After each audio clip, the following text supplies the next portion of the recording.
You are listening to KLRN Radio, where liberty and reason still reign. All writers are prone to becoming so attached to our characters and stories that we struggle to see why a passage may not be working. It takes another set of eyes to help us nurture our writing to full maturity. At Black Wolf Editorial Services, we strive to enable writers to develop and grow, shaping stories into masterpieces that can stand the test of time. Editing services are provided for all genres and all age categories. Services range from critiques of a short story through to line edits of a full-length novel and copy editing for those preparing for publication. We also offer assistance on generating a writer's bio for your websites, as well as help with those book blurbs and promotional material. We won't abandon you to the masses. We want to celebrate with you in your successes.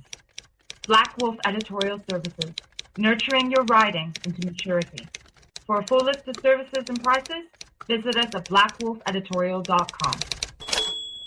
Individuals and businesses with tax problems, listen carefully. Do you feel like you're losing control over your finances? If you owe over $10,000 in back taxes or have unfiled tax returns, we can help you take back control. The IRS is the largest and most aggressive collection agency in the world, and they can seize your bank account, garnish your paycheck, close your business, and file criminal charges. Take control of your tax problems now by calling the experts at Tax Mediation Services and take advantage of the Fresh Start program and new laws that may allow us to negotiate a settlement for the lowest amount possible. Our team of tax attorneys and enrolled agents can stop collections and get you protected so you can take control of your financial future. Tax Mediation Services is accredited by the Better Business Bureau. Call now for a free case review and a price protection guaranteed quote. Call Tax Mediation Services now at 800-610-9050. That's 800-610-9050. 800-610-9050.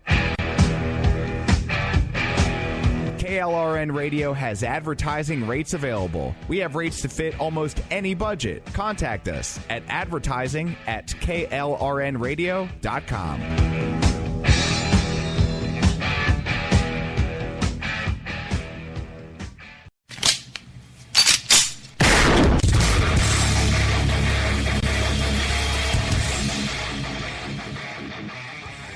This is Slickery Trigger for Rebel Road Tactical.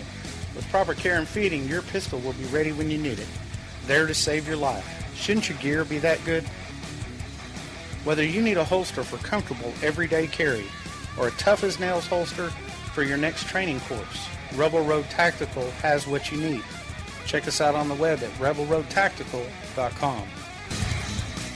Tired of paying outrageous prices for Viagra? Well, we have great news for you. Now you can finally get Viagra at huge discounts. Healthy Man allows you to save up to $500 on Viagra. Why pay U.S. pharmacy prices of $15 per pill or more when you can get Viagra for less than $3 a pill? Call today and get 40 Viagra pills for only $99. This can cost as much as $600 at your local pharmacy. You can't afford not to call us. If you want Viagra at the lowest prices, never pay $15 a pill pharmacy prices again. Get Viagra for less than $3 a pill. Call 1-800-516-7602 today and save up to $500 and get 40 pills for just $99. Healthy Man is fast, easy, and affordable. Operators are waiting at 1-800-516-7602 to take your call right now. Call 1-800-516-7602. That's 1-800-516-7602. Again, 1-800-516-7602. And so, my fellow Americans, ask not what your country can do for you. Ask what you can do for your country. Freedom is never more than one generation away from extinction. We didn't pass it on to our children in the bloodstream. The only way they can inherit the freedom we have known is if we fight for it, protect it, defend it, and then hand it to them with the well-taught lessons of how they in their lifetime must do the same. I'm not ready to end the fight. I'm not ready to back down. 'Cause I've been through hell and I don't have time to go round and round and round. It's too late to turn back now. You know I wouldn't if I could. 'Cause I'm proud as hell. I can't bring myself to do what it is you think I should. Good evening, folks, and happy Tuesday. I know for a lot of us, today, which is technically Tuesday, felt an awful lot like a Monday, so I'm glad it's over. This is the Jenn and Rick Show. We're coming to you live from KLNRradio.com, our home station, just a few minutes past the hour of 10 Eastern right here. And, of course, I am one half of the crew, Rick. She's the other half, Jen. And good evening, ma'am. How are you? I'm doing pretty good. How's it going? It's going. Licking my wounds from the Houston loss. That's all I'm going to say. Well, I'm still riding the high from beating Notre Dame. It was a pretty sweet and somewhat unexpected victory for me this weekend. Thanks for rubbing it in. I'm feeling a little less confident about our bet later in the season now. I'm just saying. I really don't want to keep having to go into all the chat groups that we're in together and yell out hook 'em horns, but I guess I will if I have to. But if my boys make me do that, I'm going to be really sad. But after the way they looked Saturday, I figure Stoopsy's probably putting them in 3-a-days at this point. They probably bypassed 2-a-days. They're like, is the sun up? Good, you're practicing. Is the sun down yet? Nope, good, you're not done yet. Yeah. No, I have no doubt that he is just absolutely... murdering them this week, and they're going to be ready to. They're going to be really ready to take out some anger on their next few opponents. I'll tell you that.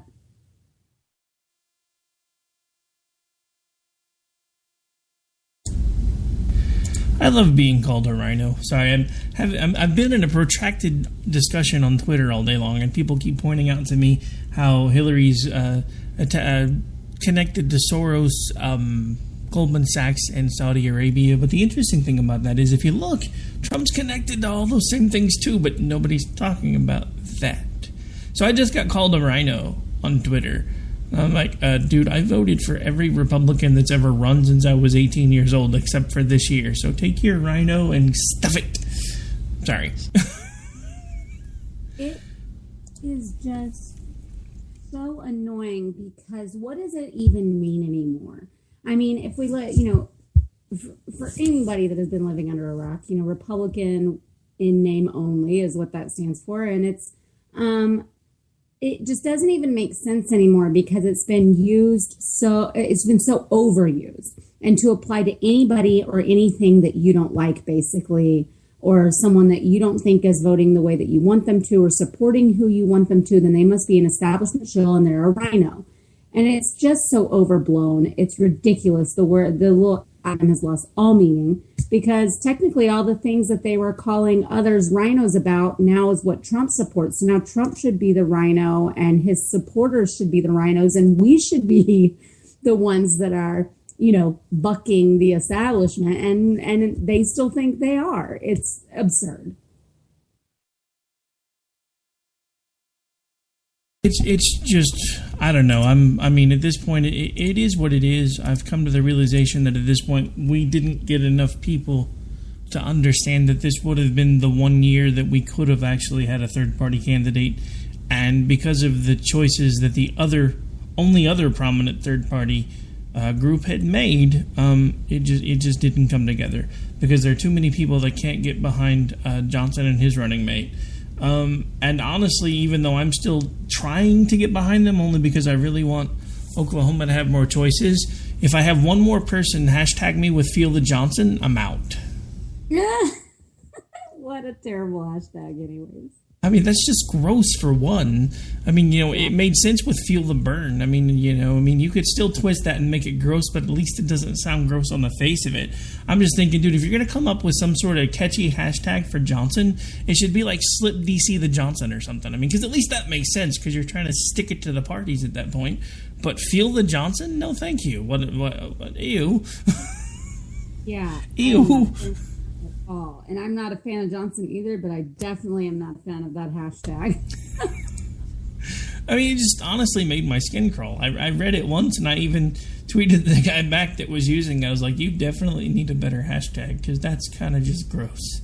And he's just like, but you still want to Feel the Johnson? And I was like, yeah, no, not really, not so much. Okay, thanks. Ew. Yep. Ew. I don't want to feel any part of that. Not you. I mean, come on. I'm you. I know I'm kind of stuck here, folks, but I can't get that visual out of my head, so I'm sorry. So at this point, to try to distract myself a little bit, I have reopened the chat. I see we have Jess in there as well as Ron. Good evening, folks. I hope you have a better job or an easier time getting rid of that visual than I did, because it literally still has me tripping over my own tongue, which is just kind of unusual for me. It does happen occasionally, but not that often. So we've got a lot of different things we wanted to talk about today. Where do you want to go first? Let's go life first. Talk about Planned Parenthood getting the boot. Oh yes. The one of the only positive stories we've been able to find lately is apparently there was a Planned Parenthood in Illinois. Was that all of them or just one of them? I remember. No, just one, but I guess they've had several closures and they can't blame it on laws like they do in Texas and some other places that have kind of been cracking down and have defunded abortion. But the next closest one is 79 miles away. And I guess they're kind of really freaking out, and, all the Planned Parenthood, big supporters are all acting like there's some sinister thing behind this. And it turns out that they've just had a steady drop in demand for their services over the last several years. And so much so that they've only been open one day a week for like the last 18 months.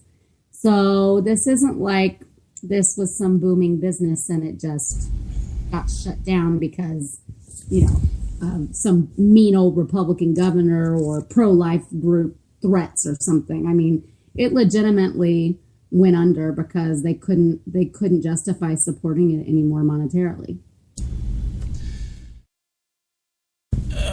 No, actually, I just took a second to relook at the article because I hadn't looked at it in a while. It was actually in Effingham, Illinois. I'm assuming that's probably pronounced differently. Maybe the H was silent. Maybe it's supposed to be like Effingham or something.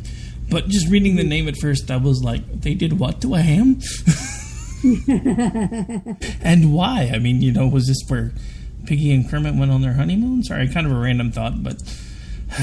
So, yeah, one bit of good news is at least some of this, hopefully a lot of the negative press that's been coming out of about Planned Parenthood, that everybody tries to downplay, like the baby body part mills, etc., is finally starting to take hold in the psyche of the American people. Because, look, again, I am diametrically opposed to abortion, but I understand that it's something that's not ever really going to go away, because if we make it go away, then we go back to back alleys and coat hangers, and nobody really wants that to happen, I don't think. What we want, though, is to get it to the point where it is as the law originally intended when the amendment was ratified, was, safe, legal, and rare, which, Roe v. the law, I said amendment. Roe v. Wade specifically stated that abortion was to become legal, but it was to be considered safe, legal, and rare. It is barely safe anymore because I just saw a news story again the other day about someone who went in for abortion and died like 2 weeks later. There are more and more of those stories, but the media doesn't cover them.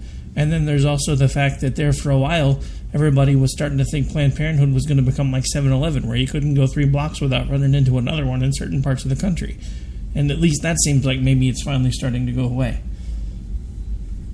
Well, and I mean, you think about it's gone even further than just, not being safe, legal, and rare and somewhat on demand. But now we actually have politicians that are, in some cases, successfully arguing that it should be the responsibility of the taxpayer.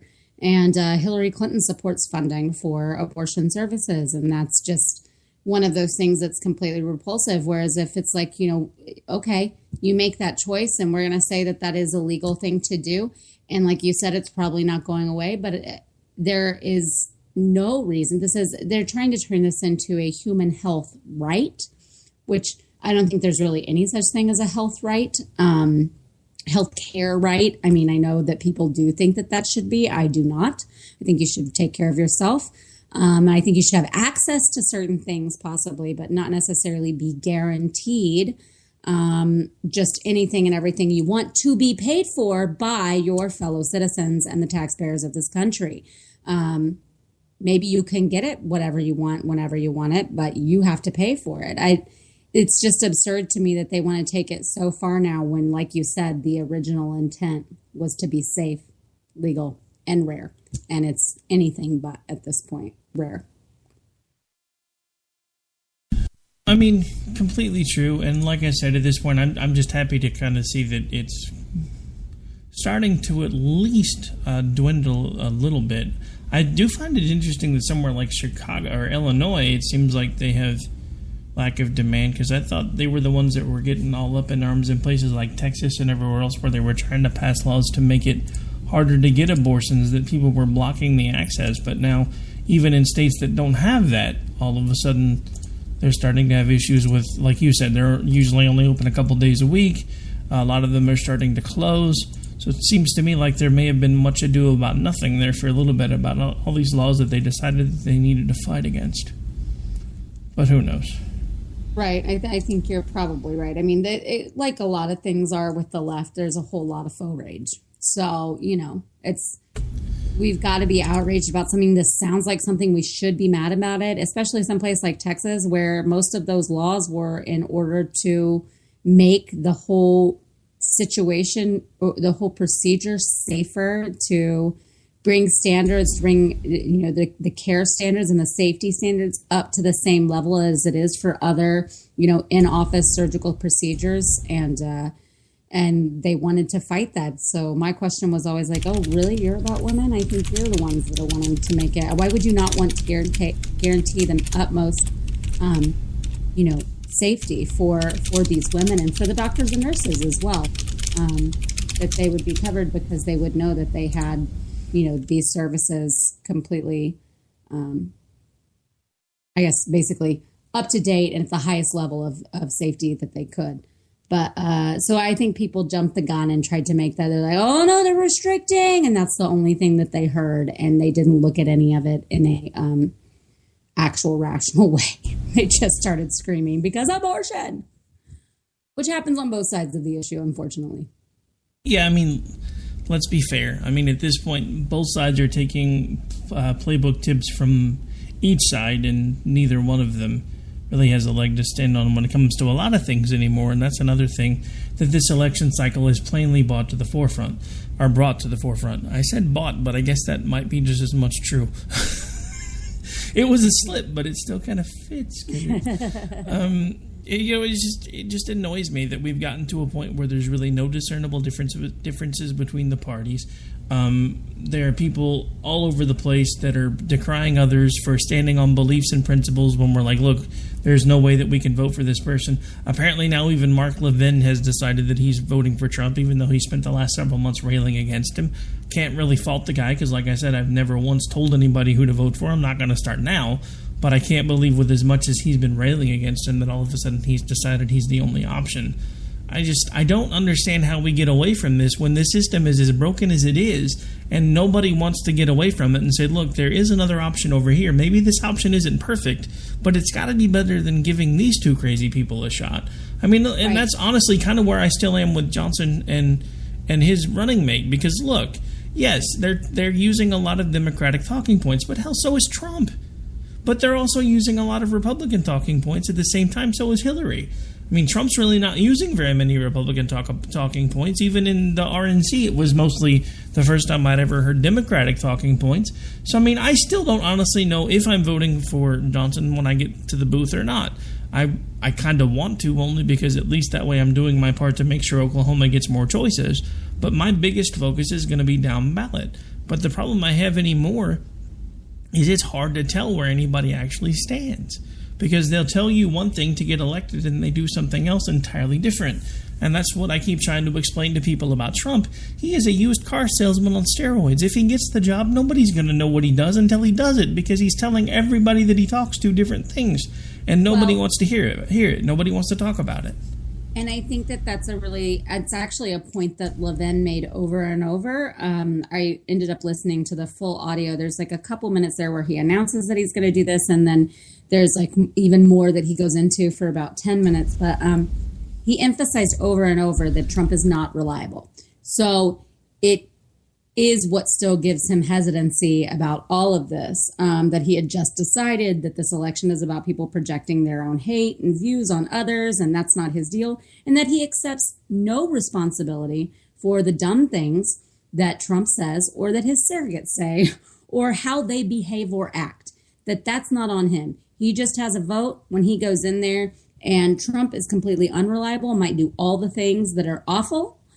He might change his stances 25 more times. But Hillary is reliable in that she's reliably horrible and corrupt. So that was kind of his basis. And he even left it open that something could change in the meantime. But his main reason was, like you were saying, it's a binary election. And that for him, he's like, this is a binary election. Either Trump or Hillary will be president. Which do I choose? And even though there could be more parties, he doesn't really have that option. He doesn't feel like, because it's not going to make any difference. You talking about voting Libertarian, voting for Johnson in Oklahoma has an actual effective political outcome. And it has nothing to do with getting Johnson into the Oval Office. It has everything to do with opening up this binary process and being able to allow more states to have more people on the ballot. And maybe at some point in the future, one of these third parties can build momentum before the last few months, right before an election, can build it before and actually make a difference, actually, make this a greater competitive field, really, and a greater exchange of ideas than just the two have become. And that is definitely what I'm hoping for. I mean, unfortunately, I think it's going to be a lot like the whole concept or process of getting Johnson on the debate stage, because there are lots of different things about that nobody really knew till they started looking into it, unless you were actually very familiar with the process. Like, everybody's like, well, all he's got to do is get to 15% and he's on the debate stage. No, that's not how it works. This process was set up by a commission largely involved in the two-party system, and they want to try to keep it a two-party system ever since Ross Perot managed to make it onto the debate stage. So now, not only do they have to get 15%, they have to get 15% in 5 consecutive polls, and they don't even have to be a party to the poll for that poll to count. So you tell me there's not all kinds of room for rigging stuff in that. Right. It pretty much makes it impossible. I mean, because it's not like 5 consecutive polls where, we're going to look at polls from September, blah, blah, blah, to October, blah, blah, blah, and then we're going to determine if he was high enough to get to the point where he's ready to be on the stage for these debates on this date, and this date. No, that's not how it works. It's 5 polls. It's not consecutive, not in order. It's random sampling, and he doesn't even have to be a part of the poll for it to count. So they can even give 3 polls in there where he's at, say, 18%. 2 polls where he's not there at all, and when they add everything together, it's still going to be like 10%. And they'll be like, nope, sorry, he didn't make it. Maybe better luck next time, suckers. Right. Yeah, that's unfortunately where we sit right now, and why I do understand why there are people that feel like it's so binary, and that, especially if they're in a state where it might actually matter, everyone's freaking out again over this other poll about Texas. And then when you actually look at the numbers that are polled within Texas, like Texas is going to stay red at least a little while longer, people. Like, it's just going to happen. I don't know. Did you see the op-ed in one of the Dallas papers today? Yeah, I did, but I don't think that that's going to make that much of a difference to the average Texan. What they call flyover America? Flyover country. Well, Texas has a whole bunch of that too. There's Dallas, Austin, Houston, and San Antonio, and then there's flyover Texas. And I don't think that kind of thing is going to make that much a difference in those areas for your average working, conservative American that is not, like we talked about the other day, a Politico that is really, invested in all of the various parts of this process. I think they are American, and they go vote when they vote, and they see R or D, and they don't like her enough that it doesn't even matter if they like him, that they're going to vote for Trump. And I think it will be closer than it's been before. But people worried about this with Obama too. They said, Obama was just going to take, and that was even when we had, all right candidates. So I think it's just going to take a lot more than that, unfortunately, in some regards, and fortunately in other regards. I mean, don't get me wrong. I don't necessarily want Texas to turn purple or even blue for that matter. at this point, we've got to do something to get the attention of the folks that are actually running the Republican Party. And I don't know any way to do that at this point, because that's what everybody thought Trump was going to do until Trump started signaling, and nobody caught it, that, hey, if I make it to this thing, I'm basically going to become part of the establishment because I have to, because it's the only way to get things done. And he told people that, and they didn't hear him when he said it, because he can say whatever he wants to say whenever he wants to say it, and all they do is say, oh, that's not what he meant. How do you know what he meant? You're listening to what he's telling you. And not to, again, quote Dr. Phil, but because my wife watches this show all the time, I typically learn a lot from him through osmosis because I don't normally tune it in, but I usually hear him. One of the things he likes to say all the time, and I think I've even heard you say this a couple of times, if someone is telling you who they are, then pay attention to what they're telling you because they're telling you who they are. Quit trying to make excuses for what it is that they're saying because they're telling you who they are. Don't try to explain it. Don't try to beat around it. Don't try to twist it into something that you can support. Believe them. Believe what they're telling you. And that's the problem with both of these candidates is that I do believe them. They are both awful. They are just awful.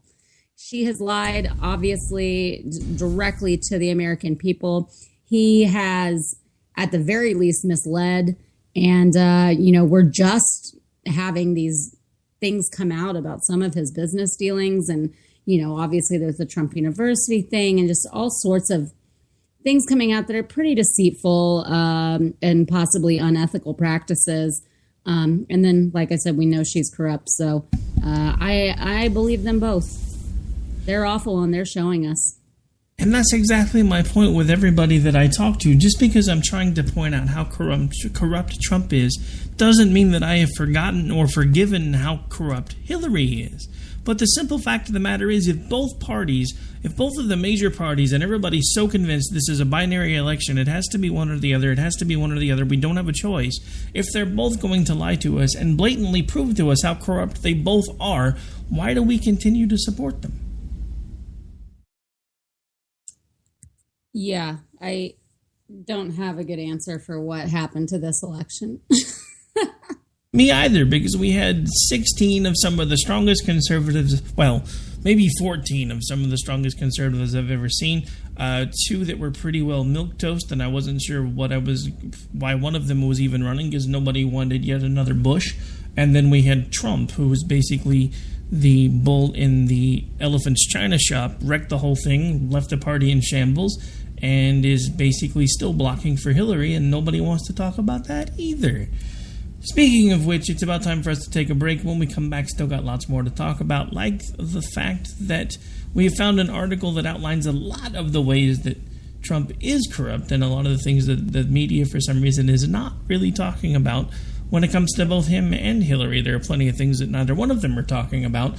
But again, why do I focus on Trump so much? It's because he is the head of my former party. He's destroyed a party that I spent years trying to help rehabilitate, to make people understand, hey, we're not the racist bigots that the left paints us out to be. And yet now all of a sudden we are the racist bigots that the left paints us out to be, because Trump made us that way, because he's been playing a caricature of a Republican candidate as best portrayed by someone doing a Saturday Night Live bit, not an actual candidate.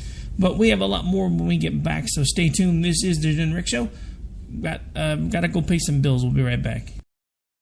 'Cause I'm proud as hell, I can't bring myself to do what it is you think I should. You are listening to KLRN Radio, where liberty and reason still reign.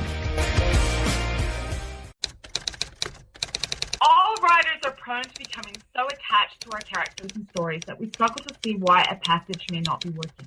It takes another set of eyes to help us nurture our writing to full maturity.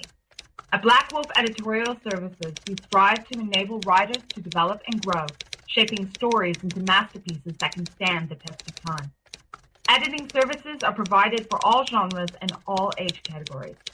Services range from critiques of the short story through to line edits of the full-length novel and copy editing for those preparing for publication. We also offer assistance on generating a writer's bio for your websites, as well as help with those book blurbs and promotional material. We won't abandon you to the masses. We want to celebrate with you in your successes. Black Wolf Editorial Services, nurturing your writing into maturity. For a full list of services and prices, visit us at blackwolfeditorial.com.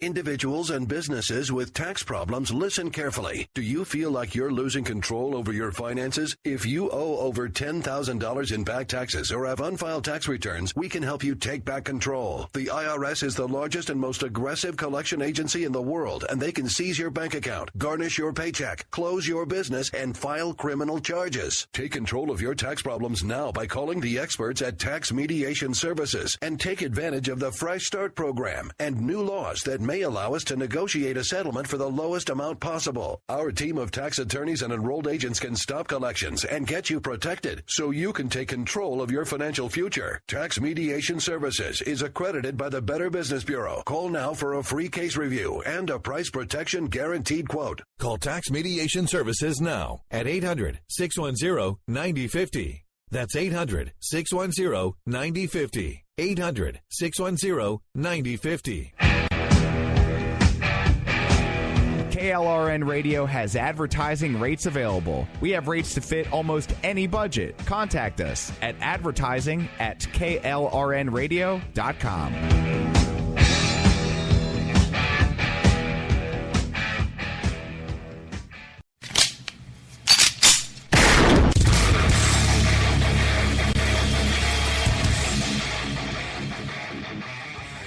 This is Slickery Trigger for Rebel Road Tactical. With proper care and feeding, your pistol will be ready when you need it, there to save your life. Shouldn't your gear be that good? Whether you need a holster for comfortable everyday carry or a tough-as-nails holster for your next training course, Rebel Road Tactical has what you need. Check us out on the web at rebelroadtactical.com. Tired of paying outrageous prices for Viagra? Well, we have great news for you. Now you can finally get Viagra at huge discounts. Healthy Man allows you to save up to $500 on Viagra. Why pay U.S. pharmacy prices of $15 per pill or more when you can get Viagra for less than $3 a pill? Call today and get 40 Viagra pills for only $99. This can cost as much as $600 at your local pharmacy. You can't afford not to call us. If you want Viagra at the lowest prices, never pay $15 a pill pharmacy prices again. Get Viagra for less than $3 a pill. Call 1-800-516-7602 today and save up to $500 and get 40 pills for just $99. Healthy Man is fast, easy, and affordable. Operators are waiting at 1-800-516-7602 to take your call right now. Call 1-800-516-7602. That's 1-800-516-7602. Again, 1-800-516-7602. Myself to do what it is you think I should. All right, folks, we are back. We are live, already into the second half of the show, and of course, this is the Jenn and Rick Show. We come to you live every Tuesday and Thursday, right here on klnrradio.com. And at this point, we're going to go ahead and keep on with the topics. Which one you want to touch on next? Oh, I don't know. Let's wrap up with the our friend's piece. Let's go to the next thing first. That's kind of where I was leaning to. I just wasn't sure. All right, so the next thing we're going to talk about is coming from the Washington Post. I don't necessarily agree with the overall flavor of the article because, again, I'm not pro-Hillary, just like I'm not pro-Trump, but the headline for the article is Trump's history of corruption is mind-boggling, so why is Clinton supposedly the corrupt one? Got news for you, they're both corrupt. But at this point, what this article does is go through and it talks about, in the heat of the presidential campaign, you'd think that a story about one party nominee giving a large contribution to a state attorney who promptly shut down an inquiry into that nominee scam university would be enormous news. But we continue to hear almost nothing about it. What happened between Donald Trump and Florida Attorney General Pam Bondi? So this goes on to talk about what we talked about last week, which is the fact that the Florida Attorney General's office was looking into joining in on a class action suit started in New York against Trump University. And around that time, a donation came in from Donald Trump, and the review was promptly stopped. Now, the thing to keep in mind with this is there are lots of variables in play. Nobody honestly knew if the Attorney General was aware that the inquiry had been started, because it may have been started by a junior staffer before it was passed up the chain. There is some rumor that she was actually the one that picked up the phone and asked for the nomination, so therefore she may not have known. But simple fact of the matter is it was still illegal, regardless of the standings, for the donation to come in the way that it came in. Donald Trump should have used his own funds, not one of his proxy funds, to get it done. And that's kind of the gist of the article, just to kind of go through it real quick, because I want to get down to the list of all the other things that it talks about, because there's all kinds of things that Donald Trump has been in trouble for over the years that nobody's talking about. A la the Trump casino bankruptcies, which left investors holding the bag while he skedaddled with their money. He also has a habit of refusing to pay contractors. I wonder if he stiffed a certain Chaco Jeebus that we know yet. That could be kind of fun.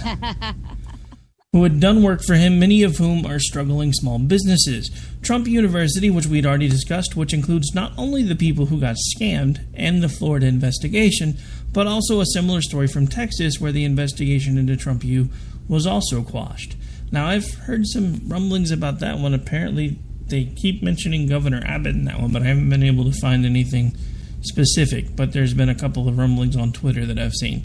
The Trump Institute, yet another get-rich-quick scheme in which Trump allowed a couple of grifters to use his name to bilk people out of their money. The Trump Network, a multi-leveling marketing venture, aka pyramid scheme, that involved customers mailing in urine samples, which would then be analyzed to produce for them a specifically formulated package of multivitamins. Hey, pee in a cup, give me $100, I'll make you some special vitamins.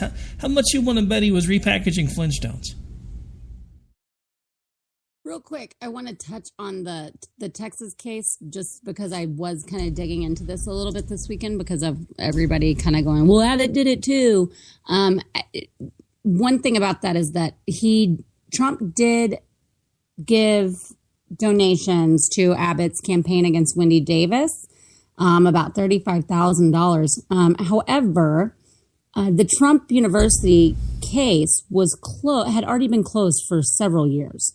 So it's kind of a hard jump to make, if you know what I mean. Like, they investigated Trump U.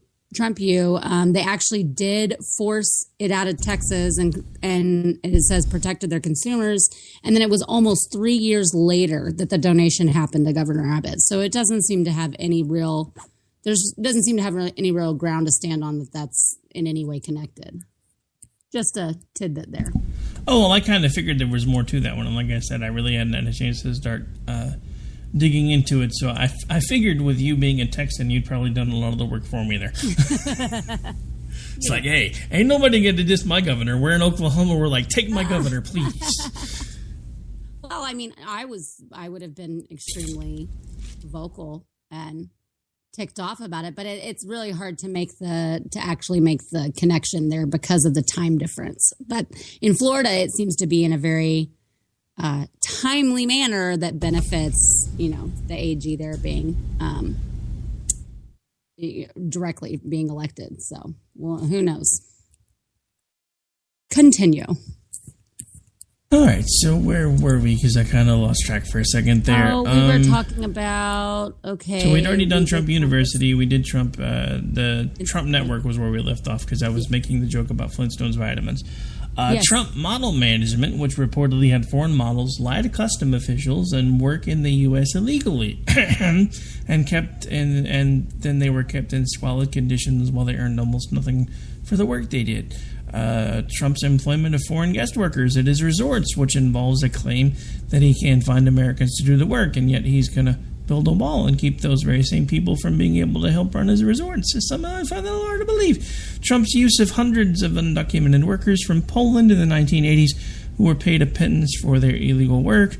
Trump's history of being charged with housing discrimination. That's right, the guy that is Mr. My African American over here. Once faced charges for failing to rent to African Americans.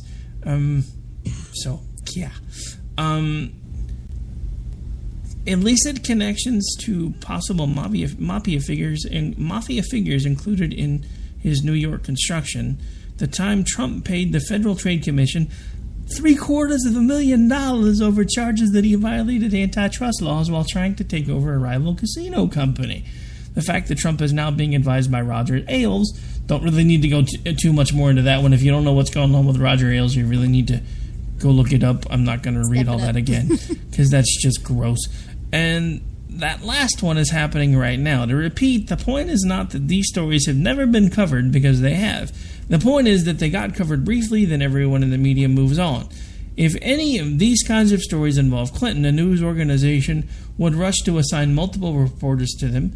Those reporters would start asking questions, and we'd learn more about all of them. Now, I disagree with that last statement from the reporter, because I know for a fact that usually how this works is if there's a Republican candidate, they get brass knuckles, the Democratic candidate gets pillows.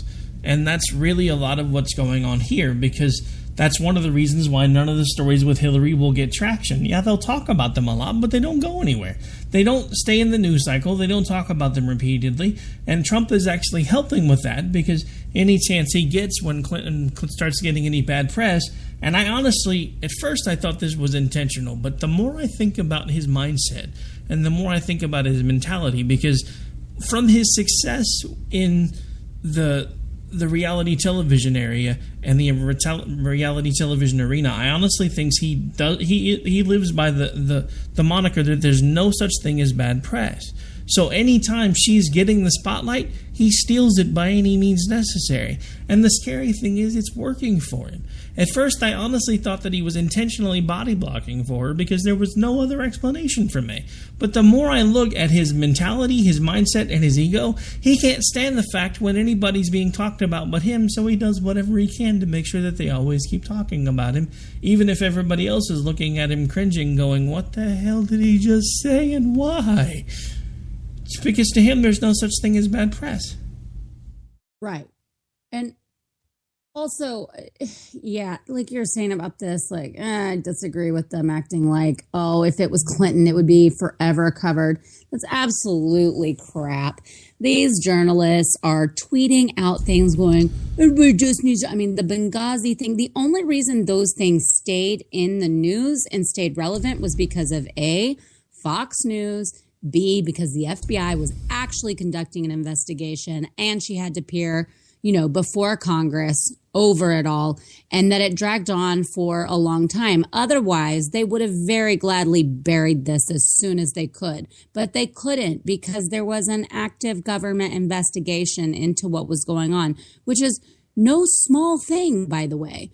So they have tried to downplay that. They continue to downplay it. They quote tweet things and say, oh, yeah, what conspiracy theory about her health or this or that, when they're the same people that, brought up John McCain's health and would Bob Dole live through a presidency and, all sorts of things like that. I think it's complete hogwash to act as if everything with her gets repeated over and over and his stuff just gets pushed to the side. And I think part of it is that they're still sitting on some of it. I think they still want to hammer it home in the last few months. And that's when they're going to really find some, I bet they've already interviewed people involved in so many of these situations. They're going to bring them to the forefront. There's going to be documents released. There's going to be, court filings and things that have maybe been protected. They're going to file for freedom of information to allow them to be released to the public. And they're going to push it hard and heavy and bring out a bunch of this way that, they only reserve for Republican candidates. Oh, no, and that's exactly what's happening. This is one of the reasons why we've been telling everybody for months that we fell into the same trap that we fell into with McCain, and pretty much the same trap we fell into with Romney. We allowed the media to pick our candidate because there are a lot of folks that they get excited when the supposed mainstream media starts saying positive things about a Republican candidate, because they're like, oh, look, even ABC and NBC like this one, so maybe we should keep this one. But they don't realize that they're not doing that because they actually like them. They're trying to influence your decision because they know that that person's going to be the easiest one to topple. Because With McCain, they already knew a lot of the things that they needed to know that he wasn't going to be able to swing enough for the vote. Even, at this point, there were 3 times as many of us willing to vote for McCain as there are willing to vote for Trump right now, and they're still insisting that Trump's going to win. I just saw a tweet from Bill Mitchell where he's talking about the supposed poll with independents where Trump is up by 20 points. This was the same guy that last week was saying polls didn't matter, that they were stupid because he was down by 16 points in a lot of the polls. So last week and the week before, polls were bad. Matter when it says something good about his guy. That's when they matter, duh. They don't matter when they don't say something good, and they do matter when they do say something good. That's the way this works, because this is the grown-up world. So I just saw an awesome political cartoon, and then we'll change on to the last story for the day. So there's a political cartoon with Donald Trump in a nice little suit pulling a wagon full of Trump supporters, and he's got his little club, and he's walking them, and they're like, we're behind Trump, and they're holding up signs, we're behind Trump all the way, no matter what. Blind faith, and they don't realize that Trump's about 3 steps from the edge of a cliff. Yep. Because they're all blindly shouting that they support him basically with their eyes closed, which is what it reminds me of with a lot of Trump supporters. Because no matter what he says, no matter what he does, they're still behind him, and it astounds me that we have literally become an entire couple of generations of sheep. Because you can say the same for the other side. I mean, the people that are in it for Hillary, it does not matter. She could do basically anything, and they will spin it, they will rationalize it, and they will figure out a way to make that somehow be a positive when it's not. So it's just, it's both sides. It's just a bunch of sheeple. No, exactly, and that was what I was about to say. I was about to say, don't think that I'm just saying this about Trump either, because we saw all of this with Obama, and now we're seeing it again under Hillary. If they're in for Hillary, it doesn't matter what she says, what she does. I have people that I used to work with years ago that were, when I was actually a supervisor at one of the call centers that I used to work for, a couple of members of my team are so far in for the Hillary group that they keep threatening to unfriend people on Facebook that are not pro-Hillary. And I'm like, bring it. Because I'm not pro-Hillary and I'm not pro-Trump either. So if you can't still be friends with me even though we've known each other for 10 years, then as far as I'm concerned, you can go ahead and hit that unfriend button now. But that's really where we are in this election cycle. We've become so polarized that it doesn't matter anymore even though I don't want to support either one of them because I won't get in line for Hillary, then I'm against them. And for all of these Trump supporters, even though I'm not supporting him and I'm not supporting her, then I'm automatically supporting her because I'm not voting for him. I'm so tired of this binary BS. And this was the one chance in our lifetime that we really probably could have put a third-party candidate up. I'm not saying that there's not still another chance that it's going to happen within the next few cycles, but this would have been the perfect time, because if you take the unfavorability ratings and the number of people that don't want either candidate, if everybody would have just united behind one person and said, look, this isn't the best option, it's not my first choice, not my second choice, not my 20th choice, but I can't let either one of these idiots get a hold of the nuclear football or do any of the other crazy-ass things that they're talking about doing, so let's try something new and vote for this guy, and then see what he does, because at least then it's only 4 years if it doesn't work out. If it doesn't work out with one of these two, we're probably going to be glowing in the dark within 4 years. Yep, I am in total agreement. All right, so we definitely got one last thing we want to get worked in, and that's only because this one actually comes from a former host of ours here on KLRN. Stacey Lennox has actually published her first piece, and we're going to talk about that today only because it is really, really scary. So for those of you who don't know, Stacey Lennox is now writing for the Daily Surge. She submitted her first piece today, and I think I'm going to let you take most of this one because I got to talk for another hour when we're done here. So, and I've been doing a lot of talking tonight, so you are free to take most of this one if you want. Okay, so basically, she has a lot of history. She has a lot of experience and history with HR departments and labor laws and dealing with business side of all of that. So that's kind of seems to be one of her focuses and specialties. So she writes about how there is a bill that is being that, they want to push through. Obviously, this is going to be something pushed by Democrats. But they're going to co-sponsor a bill prohibiting employers from asking for an applicant's salary history. So this bill is already passed, or a similar bill is already passed in Massachusetts, and is also under consideration in New York City. Essentially, they're claiming that this is going to help, with the pay differences, the whole, wage gap situation that has been debunked a million times and doesn't take in all the factors, but that they still want to push down our throats to make you believe that America is still sexist and is bigoted against women. So this is going to be a way that they can try to equalize the pay wages. But like all things, this just seems like another way to start to control wages and to report even more on what private companies are doing and who they're hiring and how they're paying them, and then be able to take action on that. So there's already I think we touched on this a couple weeks ago, just a little bit, a new EEOC regulation that requires employers with more than 100 employees to report income, as well as the current job data, which is just ethnicity, race, and gender by job category. Now they're going to report income as well because, they want to see what that is. And they claim it's going to be for, study purposes, research purposes. It's definitely not. This is going to be the beginning of starting to institute control and force them to pay women more, even if they don't have all the facts behind why they are being paid certain things. One thing I thought was really interesting that she touched on was that there was, I'm trying to find it. Here we go. Oh, June O'Neill, former director of the Congressional Budget Office, went through and did some research and found that in the year 2000, the unadjusted hourly wage of women who had never had a child was actually 7.9% higher than male counterparts. And there's been a lot of different analysis like this, and she goes on and cites several different examples.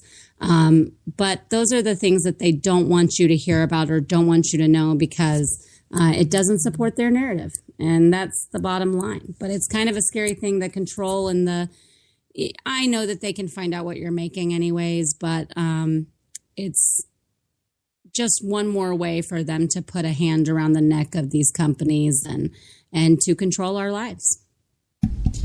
And I think it has a lot more to do with that last point than it actually does anything to do with the company.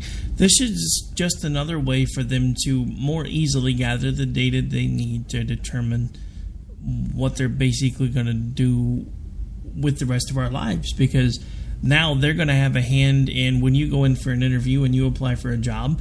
If you're male or female, they're going to get to the point where they're going to have a hand in how much you get paid to do your job. And it's just completely insane that we're going to allow this kind of governmental overreach when, as you said, if they honestly look at the numbers, if it's a woman who has never in her life had a child, then they typically wind up making more money than a man doing the same type of job they do. And that's one of the things that irked me so much about hearing on the Republican National Convention stage Donald Trump's daughter start talking about income inequality, because the simple fact of the matter is there really is no income inequality unless you take into account the fact that women typically take extended periods off after they've had children. Right. In addition to the fact that there are a lot of women that choose, not because they're like, oh, I want to be paid less, but they choose jobs that are easier to get, that are less demanding, and that allow them the flexibility of being able to, have their family life. They are more likely to choose those type of jobs and then also choose to have fewer hours, which results in these quote unquote gaps that they don't want to take into account. And there are some studies that do take it into account. There are other analysis that don't. So it's grossly misrepresented, and they know it. I mean, it's intellectually dishonest how they do this and push this narrative forward. But I do think it has to do with the companies too, just only because in order for them to reach us and control us, they have to go through the companies as well. And what I just mean is just a government overreach the whole way through. Instead of letting capitalism work, instead of letting the markets work, and instead of letting these companies decide what is best for them and then also for their employees, and then for us to be able to choose whether we want a job or not based on whatever they're offering us and what they have deemed as fair pay. You're not being forced to take these dang jobs. And that's what they act like. I mean, it's the same thing with the minimum wage hike and everything else. I mean, there are certain skill sets that are needed for some and none that are needed for others. And the pay should reflect that. And trying to arbitrarily control it is just disastrous to me. You know, and I'm going to say something that I normally reserve for either Finding Common Ground or for when I do the solo show, but there's a really easy fix to all this wage disparity crap. What we need to do is get rid of the stick approach, because that's what the government likes to do, is beat the crap out of these companies with a stick until they start complying. We can make it a carrot approach, where basically whether you're a small business or large business or whatever, we can look at how much money you bring in annually, how many people you employ, and say for every X number of employees that you pay over this much amount of the minimum wage, you will get a tax break. To make it to where they're not only going to be saving some money because they're not going to have to pay as much taxes on those monies that they're already paying those employees, but they're also not going to be paying as high of a tax rate because they now have an incentive to pay their employees more money. Now, I hate the fact that we live in a world where that sometimes seems necessary, because it looks really top-heavy when you start looking at all of these bigger corporations like Walmart and everybody else, and you realize the CEOs are making millions of dollars a year. And meanwhile, Walmart is laying off people and they're getting rid of some jobs. But ultimately, it's their decision as to how they pay their people, what they pay their people, and when they pay their people. So if everybody has such a problem with how they run their business, then stop shopping there and quit taking jobs there. And at some point, they'll be forced to make changes. But as long as you keep signing up for the jobs and as long as you keep shopping there, they're just going to assume everything's good. Right. But, and I think you're talking about giving tax incentives so that they don't have to. What they would rather do is not even give any incentives. They would rather just tell them and control their wages from the get-go. They'd rather them have no freedom to decide who gets paid what and when. They want to tell them what they get paid. And I know people think that sounds good right now because it would mean someone that normally is making $8 an hour would make $15. But in the long run, I promise you, it is going to hurt more people than it could ever possibly help. And I don't know why people still can't understand that what the government touches, it's just not good. It's rarely ever good. So it's so frustrating, and to see something like this being pushed. Hopefully, it will be defeated. But if you have a chance, go on the Daily Surge and look up Stacey Lennox, because there's a lot more to that article that she put out today than what we're talking about, and she makes a lot better points with a lot more data back up than we have right this minute. So you should really read it. All right, so we're on the way out the door at this point. That's what I was going to say. For all these people that are like, yeah, it's going to be good because the government's going to get involved and they're going to decide that I don't need to be making $8 an hour because somebody else down the street's doing the same job for $15. That's great. But for all you folks that are like running cash registers on a daily basis for $15 an hour, have you not noticed all these automatic machines that are now doing your jobs? Do you not realize how much easier it would be for fast food business owners to put in kiosks to take orders as opposed to listening to you complain because you're making $8 an hour? So yes, please continue to throw your fit for 15. You'll save the company money in the long run because they'll put in 3 machines and probably pay one lifetime of your salary at 15 for those 3 machines by the time it's all said and done. So yeah, please keep throwing a fit for more money. They're just going to find a way to replace you. It's what happens all the time. And on that note, folks, we have got to get out of here. I'm up next, so we'll be live back here in just a couple minutes, as we do always on the way out. Why don't you remind folks where it is that they can interact with you should they choose to do so? All right, come follow me on Twitter at jhomestead. I'm JR Homestead on Facebook, and check out misfitpolitics.weebly.com. All right, folks, on that note, we are out for Jenn and Rick. We'll be back again on Thursday. I'll be live with you again here in just a minute on the America Off the Rail show. On our last week of nightly broadcast, we're actually moving to a mixture of a primetime talk radio time slot anyway, because all the big guys usually do early, mid-morning, late afternoon. So we're moving that show there. We're going to kind of do a hybrid between the last hour of what is typically Glenn Beck's time slot and the first two of Rush Limbaugh's.